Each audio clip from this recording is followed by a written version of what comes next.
Charge के कारण लगने वाले इलेक्ट्रोस्टैटिक फोर्स को हमने एक्सप्लेन किया with the help of Coulomb's law, और फिर हमने इलेक्ट्रिक फील्ड को कैलकुलेट किया, और उसी की हेल्प से फिर हमने गॉस लॉ को भी एक्सप्लेन किया, और उससे रिलेटेड डिफरेंट टाइप की एप्लीकेशंस हमने गॉस लॉ की और डिफरेंट टाइप के ऑब्जेक्ट्स के लिए हमने इलेक्ट्रिक फील्ड कैलकुलेट किया। तो यहाँ तक तो जो काम था इससे प्रीवियस लेक्चर्स में जितना मैंने आपके साथ डिस्कस किया वो था इलेक्ट्रिक फील्ड से related. Now we are going to discuss about a new physical quantity that is known as electric potential। अब ये इलेक्ट्रिक पोटेंशियल क्या है? तो इलेक्ट्रिक पोटेंशियल को समझने से पहले एक चीज हम मान के चलते हैं कि हमारे पास कोई चार्ज है। अब चार्ज होगा तो उसके चारों तरफ फील्ड भी होगा। अब ये चार्ज मान लिया हमारे पास पॉजिटिव है, और हम इस पॉजिटिव चार्ज के फील्ड में किसी दूसरे चार्ज को लेके आएंगे तो सीधी सी बात है इसके कारण उस दूसरे चार्ज के ऊपर रिपल्सिव फोर्स लगेगी, क्योंकि दोनों लाइक चार्जेस आते हैं। ये पहले हम पढ़ चुके हैं, like charges exert equal and opposite unlike भी करते हैं, बट यहाँ पे जो लाइक चार्ज करते हैं वो रिपल्सिव फोर्स एक्सर्ट करते हैं, और अनलाइक चार्ज जो करते हैं वो अट्रैक्टिव फोर्स करते हैं। तो यहाँ पे रिपल्सिव फोर्स लगेगी अगर मैं कोई भी test charge, positive test charge को इस पॉजिटिव चार्ज के फील्ड में लेके आता हूँ, तो अगर वहां पे रिपल्सिव फोर्स लगेगी और उस चार्ज को मैं यहाँ पे इस चार्ज के पास लेके आ रहा हूं, तो जितनी रिपल्सिव फोर्स ये चार्ज एक्सर्ट कर रहा है उस दूसरे चार्ज के ऊपर, तो वो चार्ज यहाँ पे लाने के लिए मुझे उतनी ही फोर्स अप्लाई करनी पड़ेगी सो दैट कि वो चार्ज यहाँ पे आ जाए। अगर मैं उससे कम फोर्स एक्सर्ट करता हूं तो फोर्सेस बैलेंस नहीं हो पाएंगी और वो चार्ज नहीं मूव करेगा।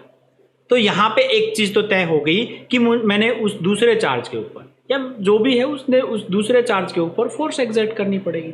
अब फोर्स एक्सर्ट की, ध्यान रखे वहां पे फोर्स लगी है, फोर्स एक्सर्ट की और उस चार्ज को हमने मूव करवाया। Force is there, movement of the charge is there, and the force and movement, basically displacement we can say, force is there, displacement या distance is there, और force absorbed displacement इकट्ठे होते हैं तो बनता है वर्क। अब वर्क हुआ, इसका मतलब मुझे इस पॉजिटिव चार्ज के पास उस दूसरे टेस्ट चार्ज को लेके आने के लिए वर्क करना पड़ेगा। किसके? इसके जो रिपल्सिव फोर्स है उसके अगेंस्ट वर्क करना पड़ेगा। अब ये वर्क जो यहाँ पे मैं लेके आया उस चार्ज को, उसके लिए मुझे जो वर्क करना पड़ता है, वो चार्ज यहाँ पे अब पहुंच गया, जो मैं वर्क करना था वो कर लिया। अब वर्क एनर्जी थ्योरम आपने +1 के अंदर पढ़ी है, उसके अकॉर्डिंग ये वर्क जो मैंने यहाँ पे यूज किया है ये किसी दूसरी चीज में कन्वर्ट तो होगा। तो ये वर्क जो यहाँ पे जो वर्क मुझे करना पड़ा, this work is stored as the potential energy, और you can say potential, and this is the potential of this charge at this particular point. So in this way we can define the electric potential. Simple सी definition बनती है। अब इसको details में एक बार देखते हैं कि इलेक्ट्रिक पोटेंशियल को हम डिफाइन करना चाहें तो कैसे डिफाइन करेंगे और मैथमेटिकली उसको कैसे प्रूव करेंगे। Let us see. The electric potential at a point in the electric field of a charge may be defined as the amount of work done in bringing a unit positive test charge from infinity to that point against the electrostatic force of repulsion without acceleration। तो basically electric potential को यहाँ पे mathematically लिखना चाहें तो we can write Vp that will be equal to, हमें work करना पड़ा था, कहाँ से? इन्फिनिटी से लेके आए थे, कहाँ पे? उस पॉइंट P के लेके आए थे। किसके ऊपर वर्क किया था हमने? एक चार्ज को लेके आए हैं, टेस्ट चार्ज से। क्यों नोटिस द टेस्ट चार्ज? सो ये जो वर्क डन बनता है, जो वर्क किया गया, वर्क अपॉन चार्ज यानी work done per unit test charge is known as electric potential. Now what are SI units of this electric potential? So SI unit की बात करें तो it is measured in volt, and this is volt. यहाँ पे work को रखें तो joule होता है, और यहाँ पे चार्ज को कूलम में। तो 1 volt is equal to 1 joule divided by 1 coulomb. अब यहाँ पे डिफाइन करना चाहें, 1 वोल्ट को भी डिफाइन करना चाहें तो we can simply define that. यहाँ पे जो दिख रही है आपको डेफिनेशन, इसी में देखिए electric potential at a point in the electric field of a charge, यहाँ पे अब इसको इंट्रोड्यूस करवा दीजिए, is said to be 1 volt if 1 joule work is done in bringing a unit positive test charge unit positive की जगह पे यहाँ पे क्या कर लेंगे, 1 coulomb of charge from infinity to that point against the electrostatic force of repulsion without acceleration. तो इसी डेफिनेशन को थोड़ा सा हम मॉडिफाई करके उसको लिख सकते हैं। नाउ अब इसके लिए एक्सप्रेशन हम ड्राइव करते हैं, expression for this electric potential. तो for that let us consider, उसी तरीके से यहाँ पे हमारे पास से this is a positive test charge, कोई भी चार्ज है, टेस्ट चार्ज नहीं, यहाँ पे कोई भी पॉजिटिव चार्ज है, से this is O and this charge is Q। Now let us consider a point P, ये कोई भी पॉइंट हम P कंसीडर कर लेते हैं, और इस चार्ज से ये जो पॉइंट है that is at a distance R distance के ऊपर हमने ये कंसीडर कर लिया, जहां पे हमें इलेक्ट्रिक पोटेंशियल कैलकुलेट करना है, इस P पॉइंट के ऊपर कैलकुलेट करना है। नाउ अब यहाँ पे हमें क्या करना पड़ेगा, जैसे डेफिनेशन के अकॉर्डिंग बताया था, पहले हमें वर्क कैलकुलेट करना पड़ेगा किसी चार्ज को इन्फिनिटी से इस P पॉइंट तक लाने के लिए। तो उसके लिए क्या करें, हम यहाँ पे कंसीडर कर लेते हैं, let a test charge is placed at some point Q, say this is a point Q, this is not a charge, this is point Q, and say Q naught is the test charge at that point. Now ये इस तरीके से है यहाँ पे, और ये जो पॉइंट है दिस Q पॉइंट से this lies at a distance x, जो इसकी चार्ज की जो टेस्ट चार्ज रखा है, जो Q पॉइंट के ऊपर रखा है, इस डिस्टेंस को हम x कह देते हैं। Say this is at a distance x from this.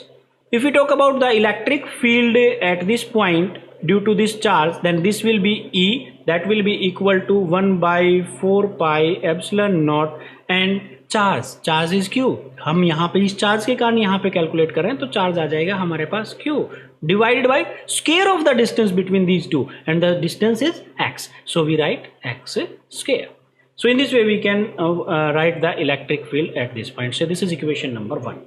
Now यहाँ पे जो टेस्ट चार्ज रखा हुआ है, इसके ऊपर अगर हम फोर्स कैलकुलेट करना चाहें, then this force F that can be written like this, that is Q naught into E। So that will be the force acting on this। Now small amount of work done,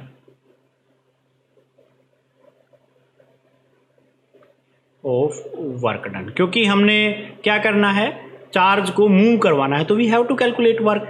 तो work calculate करने के लिए हम क्या कर लेते हैं, इस पॉइंट को हमने ये कह दिया कि इस चार्ज को, टेस्ट चार्ज को थोड़ी सी डिस्टेंस से, स्मॉल डिस्टेंस, और इस डिस्टेंस को हमने नाम दिया dx। तो स्मॉल डिस्टेंस dx के लिए जो वर्क करेंगे वो कितना होगा, उस वर्क को मैंने कहा स्मॉल अमाउंट ऑफ वर्क, से dw that will be equal to force into displacement, and the force is F and displacement is dx। So F vector dot dx vector, basically those are in opposite direction। So यहाँ पे, क्योंकि यहाँ पे देखिए जो force है वो बाहर की तरफ लग रही है, क्योंकि रिपल्सिव इज देयर, एंड हम इसको मूव किस तरफ करवा रहे हैं, in this direction. So the angle is 180, और 180 जब एंगल होता है तो यहाँ पे cos 180 F dx cos of 180, और cos 180 की वैल्यू हमें पता है -1 होती है। सो यहाँ पे जो वर्क डन आएगा that is -F into dx। तो माइनस साइन क्या रिप्रेजेंट कर रहा है यहाँ पे, कि वर्क जो है वो अपोजिट डायरेक्शन में, रिपल्सिव टाइप के फोर्स के अगेंस्ट हम वर्क यहाँ पे कर रहे हैं। तो यहाँ पे F की वैल्यू हम यहाँ से उठा के रख सकते हैं यहाँ पे, that is Q naught E into dx with this negative sign. Negative sign का सिग्निफिकेंस मैं आपको बता चुका हूँ, सिंपल सा यही करता है कि अगेंस्ट द फोर्स जो है, अगेंस्ट जो चार्ज इसके कारण जो फोर्स लगी उसके अगेंस्ट हम काम कर रहे हैं। तो ये बनेगा जो यहाँ पे work done, small amount of work done बना। अब यहाँ से E की वैल्यू इक्वेशन नंबर 1 से उठा के इसके अंदर पुट कर देंगे, तो हमारे पास जो वैल्यू आएगी वो आ जाएगी -1 by 4 pi epsilon naught, and Q is there, and Q naught is this, Q naught divide by square of the distance between them, that is x square यहाँ पे था, क्योंकि ये वैल्यू एग्जैक्टली आ गई यहाँ पे, इंटू dx। तो equation number 1, और यहाँ से हम इसके अंदर पुट कर देते हैं, तो हमारे पास जो small amount of work done आता है वो ये आता है। नाउ टोटल वर्क डन किसके लिए, इन्फिनिटी से लेकर के P तक लेके आने के लिए हमें जो वर्क करना पड़ेगा, टोटल वर्क होगा, वो कितना होगा। Now we can find the value of this total work done W, that can be integrating this dW from infinity to point P। यहाँ पे देखा जाए तो जो dW है इसकी वैल्यू है हमारे पास -1 by 4 pi epsilon naught q naught divided by x square into dx and integration of this infinity से लेकर के point p and p point is lying at a distance r, so at instead of this p I am using r. Constant quantities को बाहर ले लेते हैं तो हमारे पास आ जाएगा 1/4 pi epsilon naught q and q naught because these are also constant, और जो अंदर बचता है हमारे पास वो बचेगा 1/x स्क्वायर, ये आ जाएगा इन्फिनिटी से लेकर के r तक. इंटीग्रेशन करेंगे इसका, we get that is minus q naught divided by 4 pi epsilon naught, और इंटीग्रेशन करते हैं तो इसकी वैल्यू आती है -1/x r एंड इन्फिनिटी. अब यहाँ पे ये वैल्यूज लिमिट्स को पुट कर देते हैं तो हमारे पास जो वैल्यूज आएंगी that is q not divided by 4 pi epsilon naught and upper limit that is -1/r and minus यहाँ पे प्लस हो जाएगा +1/infinity. ये वैल्यूज आ जाएंगी. अब इस नेगेटिव साइन को अंदर लेके जाएं तो हमारे पास ये वैल्यूज बन जाएंगी q naught divided by 4 pi epsilon naught and this is 1/r and -1/infinity. हमें पता है 1/infinity जो होता है इसकी वैल्यू 0 हो गई, तो जो value I that is q naught divided by 4 pi epsilon not 1/r. This is the value of work done. जो भी वर्क हुआ है ये उसकी वैल्यू आई है. And as per definition of electric potential हमने पढ़ा था, जो वर्क डन यहाँ पे लिखे that will be equal to 1/4 pi epsilon naught q naught divided by r. This is the total work done. और क्योंकि हमने डेफिनेशन पढ़ी थी पहले इलेक्ट्रिक पोटेंशियल की, इलेक्ट्रिक पोटेंशियल क्या होता है, V that is equal to work upon test charge. तो यहाँ पे वर्क की वैल्यू आई ये 1/4 pi epsilon naught and q naught divided by r, and इसको 1/q नॉट से डिवाइड कर दे क्योंकि यहाँ से वैल्यू उठा के हमने इसके अंदर पुट की है, तो कैंसिल q नॉट से q naught cancel. So we get V that will be equal to 1/4 pi epsilon naught and this is q by r. This is the required potential. Well, in this way we can find out electric potential due to a point charge in the field of that charge. अब ये तो था, इसके अंदर हम point charge को infinity से जहाँ पे हमें कैलकुलेट करना था किसी चार्ज के फील्ड में वहाँ पे लेके आए थे, तो उस पर्टिकुलर पॉइंट के ऊपर हो गया. अब क्या हो अगर हम उसी चार्ज को, एक कोई भी टेस्ट चार्ज है किसी दूसरे चार्ज के, बड़े चार्ज के फील्ड के अंदर है, उस टेस्ट चार्ज को उसी जो बड़ा चार्ज हो उसी के फील्ड में एक पॉइंट से दूसरे पॉइंट पे मूव करवाएं. इन दैट केस यहाँ पे अगर अलग अलग जगह पे, क्योंकि मैंने बताया था अभी पिछला जो आर्टिकल हमने कंप्लीट किया है उसमें हमने देखा था कि V is inversely proportional to R. जैसे जैसे चार्ज से डिस्टेंस बढ़ेगी पोटेंशियल चेंज होगा, यानी डिस्टेंस के साथ पोटेंशियल चेंज हो रहा है. तो पोटेंशियल चेंज हो रहा है तो इसका मतलब यहाँ पे पोटेंशियल कुछ और है, यहाँ पे पोटेंशियल कुछ और है. तो इसका मतलब अगर हम चार्ज को उसी के फील्ड के अंदर, उसी चार्ज के फील्ड के अंदर टेस्ट चार्ज को मूव करवा रहे हैं तो वहां पे पोटेंशियल का डिफरेंस होगा, and that potential difference is known as electric potential difference, और in simple words we can say potential difference. अब इस पोटेंशियल डिफरेंस को हम किस तरीके से डिफाइन कर सकते हैं, कैसे उसके लिए मैथमेटिकल कैलकुलेशंस करेंगे, let us C.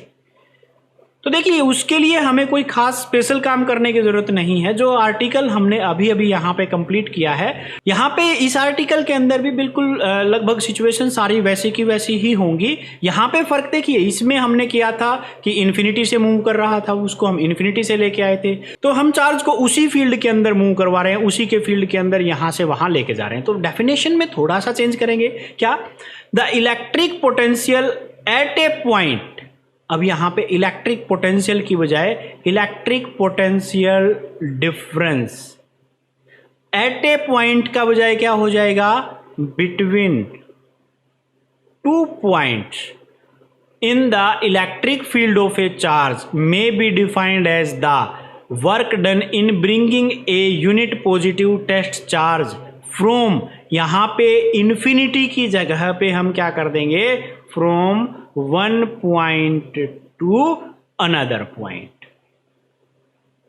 else everything is same. So what I written with this green color is the new definition for electric potential difference at a point की बजाय between 2 points.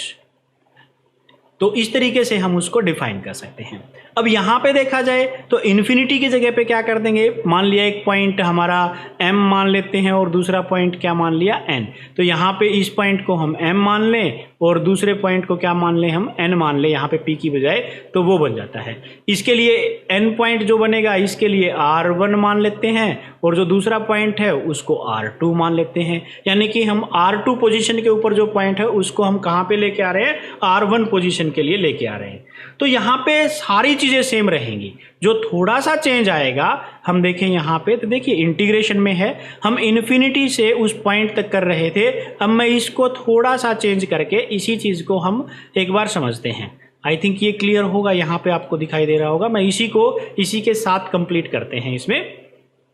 तो देखिए कैसे करेंगे, यहाँ पे जो वर्क डन, यहाँ तक का काम सारा सेम है, एग्जैक्टली बिल्कुल डिटो सेम लाइंस के ऊपर चलेगा। यहाँ पे जो पोटेंशियल डिफरेंस के लिए जो वर्क डन कैलकुलेट करेंगे उस वर्क डन में आ जाएगा फ्रॉम, बताया था m से लेकर के n तक हम मूव करवा रहे हैं, m to n and this dw। Again यहाँ पे जो इंटीग्रेशन में आएगा -1/4πε0 Q not divided by x square into D x, और यहाँ पे क्या हो जाएगा, क्योंकि m पॉइंट जो है उसको हमने r2 कहा है, इसको हमने r1 कहा है, r2 से लेकर के r1 तक हम लेके आ रहे हैं। तो यहाँ पे जो फाइनल रिजल्ट आएगा तो ये रिजल्ट हमारे पास फाइनल इसमें पहुँचता है। तो जहाँ पे इन्फिनिटी है वहाँ पे तो हमने कर दिया r2 और जहाँ पे r है वहाँ पे कर दिया हमने r1। तो इसका जो फाइनल रिजल्ट आएगा वो हमारे पास कुछ इस तरीके से होगा, Q0/4πε0, और यहाँ पे मैंने बताया था इन्फिनिटी जगह पे क्या यूज कर रहे हैं हम, r2, तो यहाँ पे आ जाएगा हमारे पास, और r की जगह पे क्या यूज कर रहे हैं, r1, तो 1/r1 minus 1/r2। So in this way we can find out the work done. यहाँ से यहाँ तक मूव करवाने में ये वर्क डन करना पड़ेगा। और जब पोटेंशियल कैलकुलेट करेंगे, पोटेंशियल डिफरेंस बेसिकली मैं यहाँ पे लिख दूँ ताकि उसके साथ पजल ना हो। वैसे मैं ग्रीन कलर से इसी वजह से कर रहा हूँ ताकि दोनों चीज़ों के बीच में डिफरेंस हमें महसूस होता रहे, हम क्या कर रहे हैं वो पता चलता रहे, पजल ना हो एक दूसरे के साथ। तो यहाँ पे पोटेंशियल डिफरेंस निकालेंगे तो 1/4πε0 क्यू एज इट इज रहेगा, और क्योंकि उसके केस में 1/r रह गया था, 1/∞ तो 0 हो जाता है। यहाँ पे क्या कर देंगे, 1/r1 minus 1/r2। So this will be the potential difference between 2 points. तो किसी भी 2 पॉइंट के बीच में पोटेंशियल डिफरेंस निकालना हो तो वो हम इस तरीके से निकाल सकते हैं। अब यहाँ पे यूनिट्स की बात करें तो यूनिट्स बिल्कुल सेम रहेंगी जैसे वहाँ पे हम यूनिट्स पढ़ते थे। The potential difference is said to be 1 volt if 1 joule work has to be done in bringing a test charge from 1 point to another point. Test charge की जगह पे वहाँ पे हम कर देंगे 1 coulomb of charge from 1 point to another point. So in this way we can define, सारी चीज़ें बिल्कुल डिटो सेम लाइन्स के ऊपर है, तो इस तरीके से we can find out the potential difference. तो यहाँ तक हमने इलेक्ट्रिक पोटेंशियल डिफरेंस कैलकुलेट किए हैं, और वो उसमें हमने डिस्कस किया है सिंगल चार्ज के कारण। अब जरूरी थोड़ी है हर जगह पे सिंगल चार्ज हो, देयर में भी मल्टीपल चार्जेस, 2 हो सकते हैं, 3 हो सकते हैं, and n number of charges और सिस्टम ऑफ चार्जेस में भी देयर में भी a large group। Then how we find out the electric potential due to all those charges. तो एक चीज यहाँ पे ध्यान रखें, जो इलेक्ट्रोस्टैटिक फोर्स हमने पढ़ी थी, इलेक्ट्रिक फील्ड हमने पढ़ा था, वो सारी वेक्टर क्वांटिटी थी। और इलेक्ट्रिक पोटेंशियल, क्योंकि ये क्या है बेसिकली वर्क, और वर्क क्या है, एक scalar quantity, work upon charge is also scalar quantity. तो ये इलेक्ट्रिक पोटेंशियल एक स्केलर क्वांटिटी है, और जब स्केलर क्वांटिटी होती है तो जो टोटल वैल्यू आएगी इलेक्ट्रिक पोटेंशियल की, that can be find out by simply algebraic sum. तो सिंपल एल्जेब्रिक सम से ही हम क्या कर सकते हैं, उसकी वैल्यू को कैलकुलेट कर सकते हैं। तो चलिए शुरू करते हैं। Electric potential due to A system of, और we can say group of charges. तो उसके लिए for that let us consider we have a large number of system of charges से this is charge Q1, this is another charge say Q2, this is say another charge Q3 and there is another charge say Q1।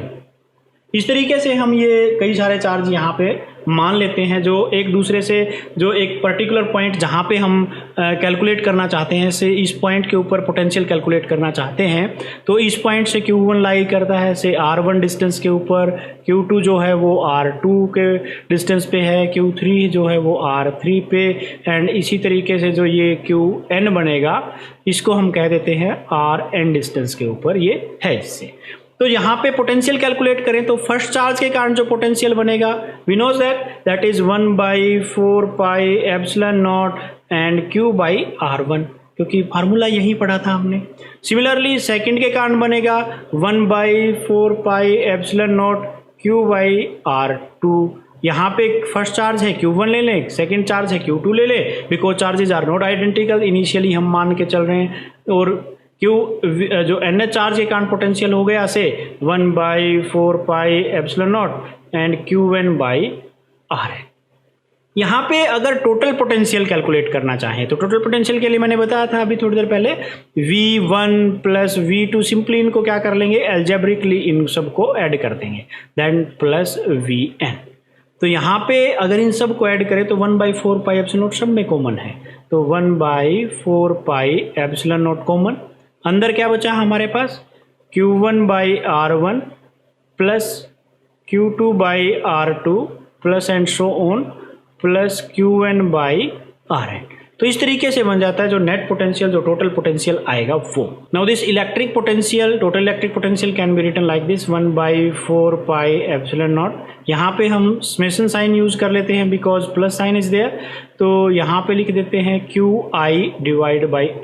I is the index number, यहाँ पे I की value जो है वो 1 से लेकर के NH चार्ज तक हम गए हैं, so this will be N। तो यहाँ पे ये बन जाता है electric potential due to a group और सिस्टम ऑफ चार्जेस। अब यहाँ पे तीन फार्मूले जो हमने कर लिए हैं अभी तक, उन तीनों को मैं समराइज करके लिखना चाहूँ तो फोर्स के लिए हमने जो सिंपल फार्मूला पढ़ा था 1/4 pi epsilon not Q1 Q2 divided by R²। Electric field के लिए जो फार्मूला था वो था हमारे पास 1/4 pi epsilon naught Q divided by R²। And जो पोटेंशियल के लिए फार्मूला आया है हमारे पास 1/4 pi epsilon naught and this is Q/R। देखिए पहले यहाँ पे दो चार्ज थे, स्क्वायर था, यहाँ पे एक चार्ज खत्म हुआ, यहाँ पे एक चार्ज और ये स्क्वायर खत्म होकर डायमेंशनली यहाँ पे नीचे भी क्या रह गई हमारे पास लेंथ रह जाती है। तो यहाँ पे देखिए इन्वर्सली प्रोपोर्शनल टू R² है, डायरेक्टली प्रोपोर्शनल टू Q² है बेसिकली चार्ज के स्क्वायर के। यहाँ पे डायरेक्टली प्रोपोर्शनल टू Q है, चार्ज के प्रोपोर्शनल है, और इन्वर्सली प्रोपोर्शनल टू R² है। इन दोनों केसेस में इन्वर्सली प्रोपोर्शनल टू R² है। यहाँ पे डायरेक्ट पोटेंशियल जो है वो डायरेक्टली प्रोपोर्शनल टू Q है, आगे यूज करेंगे इस टर्म का, हम ध्यान रखना अभी से, ये डायरेक्टली प्रोपोर्शनल टू Q है and inversely proportional to R है। तो यहाँ पे इलेक्ट्रिक फील्ड और पोटेंशियल दोनों ही डायरेक्टली प्रोपोर्शनल टू चार्ज हैं, बट पोटेंशियल जो है वो इन्वर्सली प्रोपोर्शनल टू डिस्टेंस है। सो इस तरीके से we can find out the basic difference between all these physical quantities, जो तीनों फिजिकल क्वांटिटी अभी तक जो इंपॉर्टेंट फिजिकल क्वांटिटीज थी उन तीनों के बीच में। यहाँ पे इन तीनों के बीच में मैथमेटिकल रिलेशंस भी आप सिंपली लिख सकते हैं। फोर्स है हमारे पास, उसके बाद इलेक्ट्रिक फील्ड की टर्म में फोर्स को लिखना चाहें तो Q इंटू E बनता है, और E के अंदर मैंने बताया था वहाँ पे जो पोटेंशियल है उसके साथ एक Q की नीचे R की कमी हो जाती है तो V/R कर दें तो हमारे पास E आ जाता है। तो इन टर्म्स ऑफ दैट ये डिफरेंट फार्मूले बना सकते हैं हम। तो आपके लिए ये एक छोटा सा होमवर्क है, आपको वो तीनों फार्मूले जैसे भी इन तीनों के बीच में रिलेशंस कैसे बनेगी वो रिलेशंस मुझे बना के भेजनी है। उसके लिए आप मुझे मेरे टेलीग्राम चैनल भौतिक IQ के ऊपर सेंड कर सकते हैं, या मुझे व्हाट्सएप कर सकते हैं, ईमेल कर सकते हैं, या नीचे इसके अंदर जो यूट्यूब के अंदर कमेंट्स कर सकते हैं। तो आप जो मेथड चाहें, जो आपको ईजी लगे वो आप मेथड आप यूज कर सकते हैं। अब कुछ एक इम्पोर्टेंट पॉइंट्स, एक इम्पोर्टेंट पॉइंट मैं पहले आपको बता चुका हूं, वो ये कि इलेक्ट्रिक पोटेंशियल जो है वो एक स्केलर क्वांटिटी है। दूसरी बात बहुत इंपॉर्टेंट है वो ये, क्योंकि electric potential inversely proportional to R है। इन्वर्सली प्रोपोर्शनल टू R होने का मतलब क्या हुआ कि हम बढ़ाते चले R को तो पोटेंशियल घटता चलेगा, वो घटता जाएगा। अब आर जब इन्फिनिटी होगा तो पोटेंशियल कितना होगा, जीरो। तो ये ध्यान रखें, potential will be zero at infinity. किसी भी चार्ज के कारण जो पोटेंशियल जीरो होगा वो इन्फिनिटी के ऊपर होगा। और इलेक्ट्रिक पोटेंशियल का dimensional formula we can write very simply, क्योंकि हमें पता है इलेक्ट्रिक पोटेंशियल है वो वर्क अपॉन चार्ज है, और वर्क के लिए डायमेंशनल फार्मूला हमें पता है m1L2T-2 and A into T for charge. अब A इंटू टी क्यों, क्योंकि करंट इंटू टाइम अगर मल्टीप्लाई करते तो चार्ज आता है, तो चार्ज के लिए डायमेंशनल फार्मूला होता है। अब इस डायमेंशनल फार्मूले के अकॉर्डिंग अगर लिखना चाहें तो we can simply write that is m1, यहाँ से कैलकुलेट करेंगे तो L2T-3 and A-1। So in this way we can write the dimensional formula for electric potential. तो इस तरीके से हम इलेक्ट्रिक पोटेंशियल का डायमेंशनल फार्मूला भी लिख सकते हैं। ये था इलेक्ट्रिक पोटेंशियल के बारे में।